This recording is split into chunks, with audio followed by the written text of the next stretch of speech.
এ মুসলমান, খুব মনোযোগ দিয়ে জিব্রাইল ডাকতে বলতে যে হুজুর, আর একটা সময় পৃথিবীতে আসতে আমার কষ্ট হয়েছিল। নবীজি, তায়েফের ময়দানে কাফেররা যখন আপনাকে পাথর মারতেছিল, পাথরের আঘাত এত কঠিন, শরীর থেকে ফিনকি মেরে মেরে রক্ত বের হচ্ছিল। আপনার শরীর মোবারক কেটে কেটে ফেটে ফেটে রক্ত বের হচ্ছিল। যদি কোনোদিন তায়েফে যান, সেই জায়গাটা এখনো আছে, যেই খেজুরের আঙ্গুরের বাগানে নবীজি বিশ্রাম করেছিলেন। আরে সেই জায়গা গেলে দেখেছি হাজিরা অঝর দ্বারা চোখের পানি ফেলে ফেলে কান্না করে।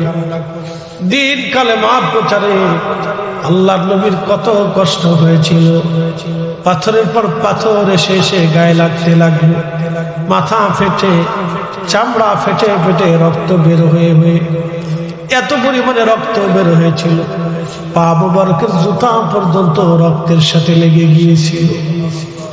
জিব্রাইল বলছিলেন, ইয়া রাসূলুল্লাহ, ওই রক্ত যদি জমিনের মধ্যে পড়ে দিত, হুজুর, পৃথিবীতে কখনো ফসল হতো না, গাছ তরুলতা পাতা হতো না। আল্লাহ ডাকতে বলল, জিব্রাইল তাড়াতাড়ি যাও, আমার হাবিবের রক্ত যেন জমিনের মধ্যে না পড়ে। যদি জমিনে রক্ত একবার পড়ে যায় জিব্রাইল, আয় কষ্টে রক্ত পড়ার সঙ্গে সঙ্গে জমিন ক্ষুব্ধ হয়ে যাবে, পৃথিবীতে কখনো ফসল হবে না, গাছ হবে না, আমার বান্দাগুলি না খেয়ে মরে যাবে। জিব্রাইল, আমার রাসূলের রক্ত জমিনে পড়তে দিও না হুজুর। দ্রুত গতিতে সেই সময় আমি রক্তগুলি তুলে ধরেছি, জমিনের মধ্যে রক্তগুলি মিশতে দেইনি। ইয়া রাসূলুল্লাহ, আহা সেই নবী আমাদের, আহা সেই নবী আমাদের। আল্লাহর নবীর কষ্ট করার পরও জিব্রাইল এসে বলেন, ইয়া রাসূলুল্লাহ, অনুমতি যদি দেন, পাথর চাপা দিয়ে পাহাড় চাপা দিয়ে তাই ধ্বংস করে দিব। আল্লাহর নবী হাত তুলে কাঁদা শুরু করলেন, রাব্বি, ইয়া রাব্বি, ওরা আমার উম্মত, যদি আপনি ওদেরকে ধ্বংস করে দেন, আমি কালেমার দাওয়াত কার কাছে পৌঁছাবো? ওরা আজকে আমারে মারছে, আল্লাহ, এমন একদিন আসবে ওদের সন্তানরাই আমার কালেমার জন্য জিহাদের ময়দানে যাবে, ওদের সন্তানরাই আমার কালেমা পড়বে, আজানের ধ্বনি জমিনে বাজবে, একবার আওয়াজ তুলে বলা যাবে কি ইয়া রাসূলুল্লাহ।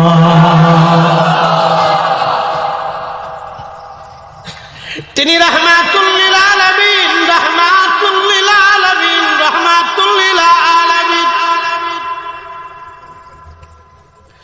সেই বিরাট আকৃতির জিব্রাইল আল্লাহর সামনে দাঁড়ানো, আজরাইল দাঁড়ানো, মিকাইল ইসরাফিল দাঁড়ানো, যাদের মাথায় পানি ছেড়ে দিলে পা পর্যন্ত আসতে সৃষ্টির সব পানিগুলি নিঃশেষ হয়ে যাবে, জিব্রাইলের কদম পর্যন্ত আসবে না। মৃত্যুর এই সুরত দেখার পরে জিব্রাইল পর্যন্ত অজ্ঞান হয়ে পড়ে গেলেন, আজরাইল অজ্ঞান হয়ে গেলেন, মিকাইল অজ্ঞান, ইসরাফিল অজ্ঞান, তামাম ফেরেশতারাও অজ্ঞান হয়ে গেলেন, বেহুশ হয়ে গেলেন। আল্লাহর কুদরতে তারা আবার হুঁশ ফিরে আসলো। হুঁশ ফিরে যাওয়ার পরে বলতেছে, ইয়া রাব্বি, আপনি এটা কি বানাইছেন আল্লাহ? আল্লাহ ডাক দিয়ে বলেন, এটার নাম মউত, মৃত্যু, মৃত্যু। জিব্রাইল, আজরাইল, ইসরাফিল, মিকাইল বলতেছে, ইয়া রাব্বি, এই মৃত্যু আল্লাহ আপনি কেন বানাইছেন? বলে, আমার ফেরেশতারা রে, আমার এমন কোন সৃষ্টি নাই, কুল্লু নাফস যায়িকাতুল মউত, এই মরণের স্বাদ তাদের আস্বাদন করা না লাগবে। জিব্রাইল, ইসরাফিল, মিকাইল ডাকতে, রাব্বি, এত কঠিন মৃত্যুর সুরত আপনি বানাইছেন আল্লাহ। সৃষ্টি পৃথিবীর মানুষ সব কিছু ছেড়ে দিবে, সংসার হবে না, দুনিয়া হবে না, কিছুই তারা করবে না। আল্লাহ ডাক ডাকে, ফেরেশতারা রে, আমি বান্দার জন্য মৃত্যু সৃষ্টি করলাম, হায়াত সৃষ্টি করে দিলাম, আরো একটা বিষয় সৃষ্টি করলাম, আশা আকাঙ্ক্ষা সৃষ্টি করে দিলাম। এই জন্য দেখবেন মানুষ মরে যাওয়ার পরে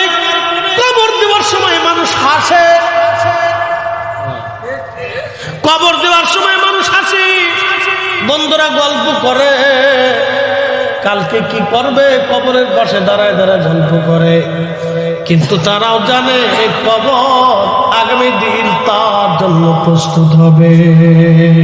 হুজুর মরণ থেকে তারা সবাই পালায়া বাঁচার চেষ্টা করে। নবীজি বলে দেয় এই মরণ থেকে পালানোর কোনো রাস্তা নাই। আল্লাহ আজরাইলকে ডাক দিয়ে বলতেছে, আজরাইল মালাকুল মউতের দায়িত্ব তোমারে দিলাম। আজরাইল ডাক দেখে, ইয়া রাব্বি, তার বিকট চেহারা দেখে আমি নিজেই তো অজ্ঞান হয়ে গেছি। আল্লাহ, ওই মালাকুল মউতের দায়িত্ব তুমি আমারে দিলাই, মৃত্যুকে আমি কি করে কন্ট্রোল করব? আল্লাহ ডাক দিয়ে বলেন, আজরাইল, আমি রব সেই শক্তি তোমাকে দিব। আজকে থেকে তোমাকে মালাকুল মউত বানাইলাম। আজরাইল ডাক দেখে, রাব্বি, এই মউতের শিকার কি আমাকেও হতে হবে? আল্লাহ ডাক দিয়ে বলতেছেন, আজরাইল, সৃষ্টির মধ্যে এমন কোন জীবন নাই, এমন কোন জীবন নাই রে আজরাইল, যে জীবনের মউতের স্বাদ না নিতে হবে। প্রত্যেকটা জীবনের মউতের স্বাদ নিতে হবে। আজরাইল, তোমাকেও মউতের স্বাদ নেওয়া লাগবে। এই মরণ থেকে তুমি পালাইতে পারবা না। মৃত্যু থেকে তুমিও মালাকুল মউতের রেহাই হবে না। তোমাকেও মরণের স্বাদ আস্বাদন করা লাগবে আজরাইল। আল্লাহ ডাক দিলেন, হাবিব উম্মতকে বলে দেয়, এই মউত সবাইকে নেওয়া লাগবে। খুব মনোযোগ দেন রাজনগরবাসী। মৃত্যুর সময় যখন ঘনিয়ে যায়, 1 সেকেন্ড আগেও হবে না, 1 সেকেন্ড পরেও হবে না। মৃত্যু রাজা চিনে না, প্রজা চিনে না, বাচ্চা চিনে না, বিজ্ঞানী চিনে না, সে কাউকে চিনে না। সে চিনে খোদার হুকুম যখন শেষ হয়ে যাবে, 1 সেকেন্ড আগেও হবে না, পরেও হবে না। ওয়ালা ইউআখিরাল্লাহু নাফসান ইযা জাআ আজালুহা।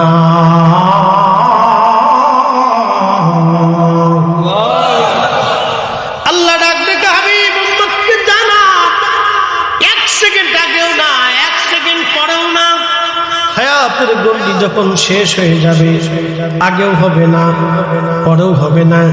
নবীজি বলতেছেন, উম্মত রে, তোমরা শুনে নাও, মালাকুল মউত আজরাইল আলাইহিস সালাম আসে। কাফির, মুশরিক, বেঈমান, মুনাফিক। মুনাফিক কারা?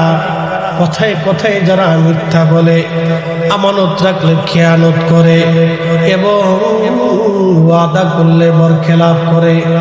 আল্লাহ রাসূল বলেন, এরা মুনাফিক। মুনাফিকের আলামত 3টা।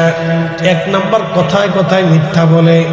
আমাদের দেশের রাজনীতিবিদ যারা আছে, তারা কথায় কথায় মিথ্যা বলে, ওয়াদা করলে বরখেলাপ করে, আমানত রাখলে খেয়ানত করে। বেজার হয়েন না বাবা, বেজার হয়েন না। ভোট দিবেন কারে চিন্তা করে দিয়েন। আমার ভাইয়ের চরিত্র ফুলের মতো পবিত্র, এই কথার স্লোগান দিয়া ভাইয়ের পক্ষ নিয়ে জাহান্নামের টিকিট কাটা যাবে না। কি কথা কর না কেন, ঠিক কিনা? সৃষ্টির মতো কার চরিত্র যদি ফুলের মতো হয়, তিনি আমার নবী, আমার রাসূল ছাড়া ফুলের মতো পবিত্র চরিত্র আর কারো নাই। কি কথা কর না কেন?